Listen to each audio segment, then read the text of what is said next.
chaps, welcome to another video. We have rationing in the kingdom once again. So I think things rationed are peppers, tomatoes, cucumbers, lettuce. You're much better to buy in season when the tomatoes have had the summer heat on their back, you know.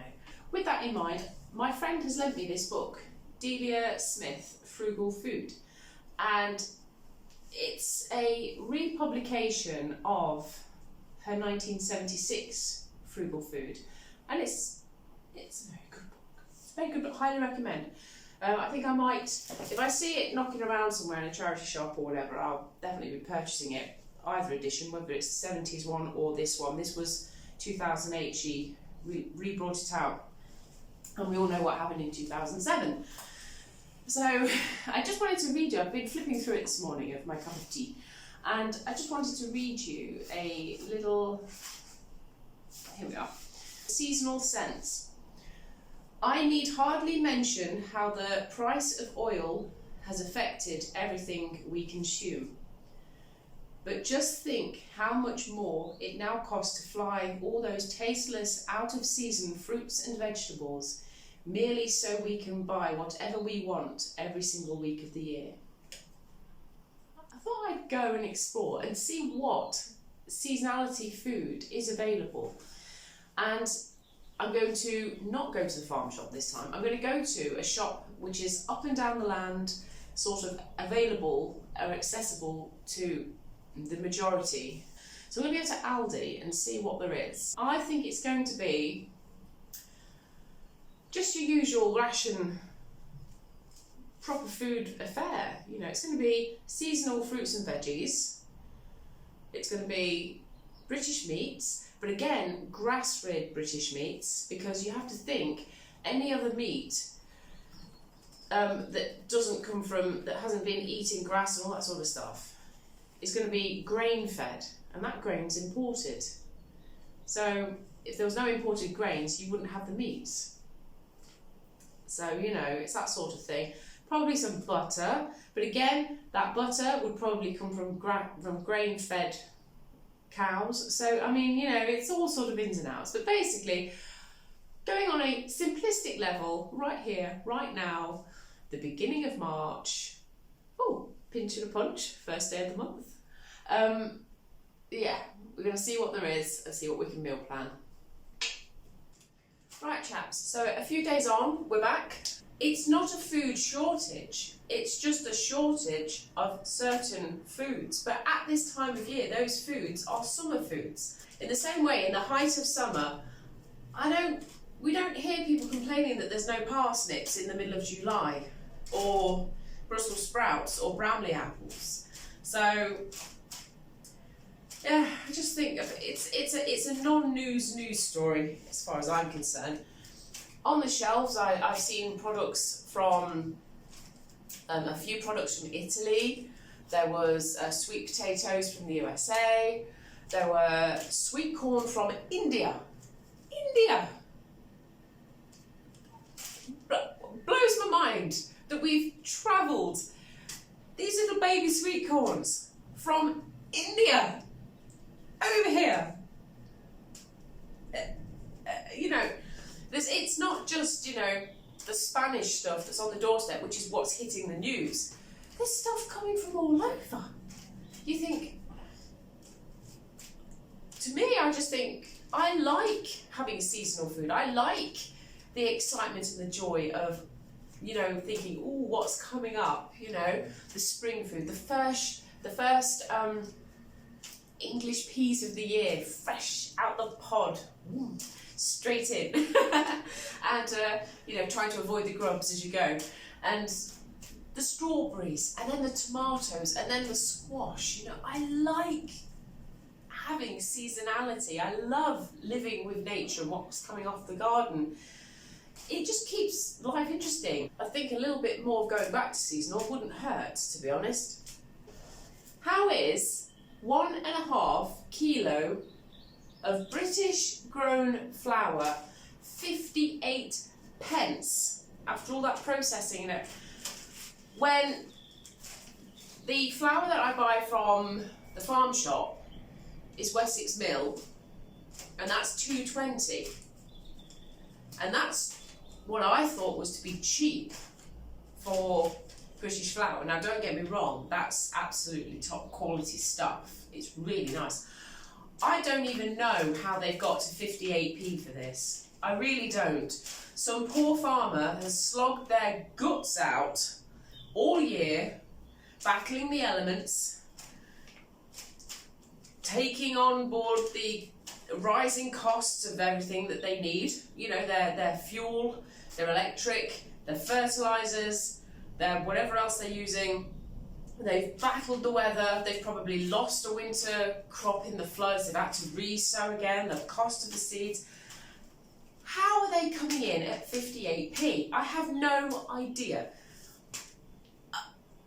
To me, this whacks a little bit of, this can't be ethical. For 58 pence, how is the farmer surviving? Because you've got to think, Aldi have taken their markup in this. You know, at the end of the day, they're business people. You know, they're not going to lose out. So what is this made of then? Is it ground scraps off the floor? I mean, what is it? For 58p? I'm amazed, but it is quite cute. They do have a recipe for shortbread on the back. Not potato shortbread, but you know. But yeah, so you won't go hungry if you went to this shop and bought solely British. But I think you would have to shop around because they didn't have any British sugar, but I do know that Silver Spoon is grown in East Anglia, and that's in Morrison's, Tesco's, that sort of thing, Silver Spoon brand. There were no eggs to be had.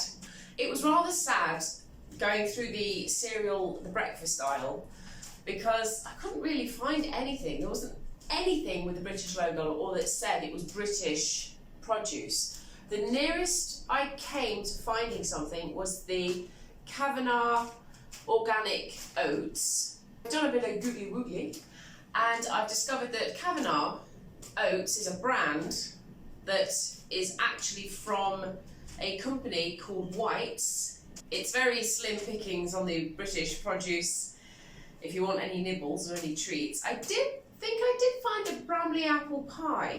I think that's the one pudding that I found that I can say the components of it are British.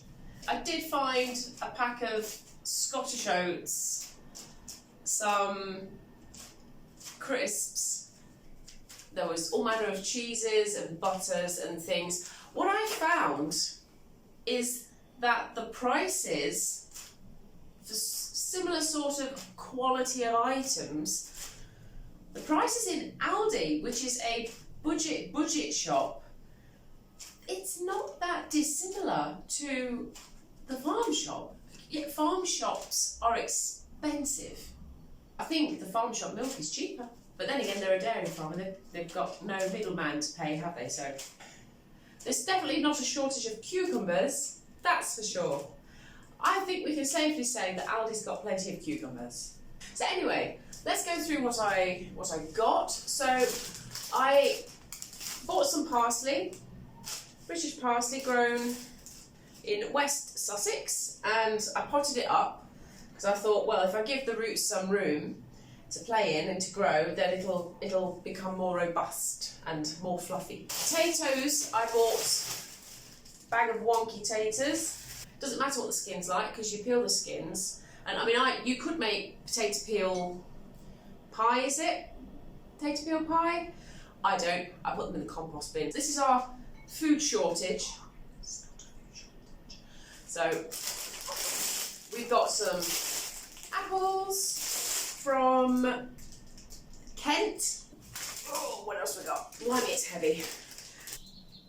I got some parsnips, 50p, along with the carrots for 50p. They did have some Chantenay carrots, which are grown just up the road in Nottinghamshire, Robin Hood country, but yeah, I'm not that fancy. Then we've got some sprouts. These are Lincolnshire again, grown by Thorold. Thorold? Yeah, grown by Thorold. In one of my cookbooks, it said to do Brussels sprouts with cheese. I had never heard of that. I've always thought Brussels sprouts were with chestnuts and bacon and lashings of butter. Never cheese, a cheese sauce for your Brussels sprouts. But it did get me thinking, if you had some Brussels sprouts left over, along with some old mash, and maybe an onion or two, you could make a rather fancy bubble and squeak. You could do maybe bubble and squeak patties or something like that, and put your cheese sauce over the top. You think, that sounds rather nice. These are a lot smaller, however, I like that in an onion. I like having smaller onions, because sometimes a recipe doesn't call for a massive globe. You'd have to cut it in half and then you've got to store the other half. Whereas if you've just got little onions, you can play with your recipes between the large and the small. There's no waste then, is there? There's nothing going bad because it's been cut. And these are from Cambridgeshire. So, that way, somewhere. So that saves you the faff of having to cook and de-skin. One of my all-time favourites from the Jamie Oliver cookbook is roasted carrots and beetroot together. They go so well. Spring greens. We have a whole pack of spring greens. They're holding up quite well actually, saying I've had them nearly a week. Normally they turn to mush. But yes, this is by T. Simmons in Cornwall. Thank you, T. Simmons. Oh gosh, £1.09p. Blimey, I paid a lot for them, but there's a lot of goodness in there. That's going to sort you out. My mind, I was kind of a bit overwhelmed really with it all, because I've never seen that, I haven't seen that much produce in a while, or there, with all these people around. The farm shop, the beauty of that is that there's only maybe one or two other people there, or you're on your own, and she's just got a small selection, so you just pick and choose whatever she's got, you know, you're making do, love, you know. But yeah, I don't think I saw any broccoli, I don't think I saw any leeks. There were cauliflowers, but yeah. And then the last one that I bought is some shredded kale. And again, all that's T. Simmons as well. My favourite thing to do with kale is to fry up a little bit of butter, a little bit of onion, a little bit of chilli, or whatever you've got. And so get that frying, and then I add in a tin of chickpeas, fresh chickpeas, and I give that a bit of a swirl around and a sort of around, and then I put this in and I make a stir fry. So it's a chickpea stir fry, and if you can throw in an orange, I know, a bit off key, but if you can throw in an orange, I got it from a Waitrose magazine recipe, and it is absolutely gorgeous. It is a pleasure to have on your plate, it really is. I just went through the vegetable aisle just throwing stuff in the basket. As you can see, it was a very full basket. There wasn't really much more I could fit in. So I had to stop there because this is all I took.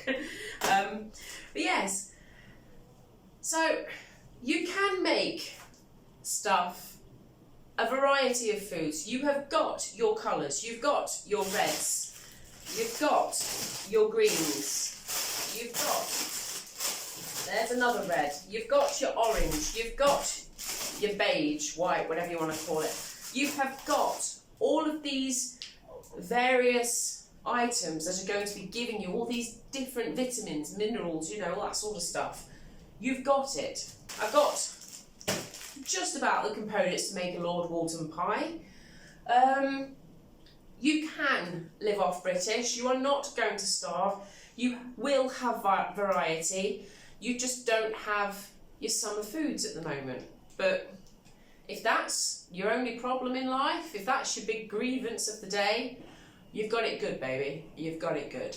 So I'm going to go pack these all away now, maybe start cooking something, and I'm going to leave you with a few recipes and a few ideas as to what to do with your British food as it stands right now.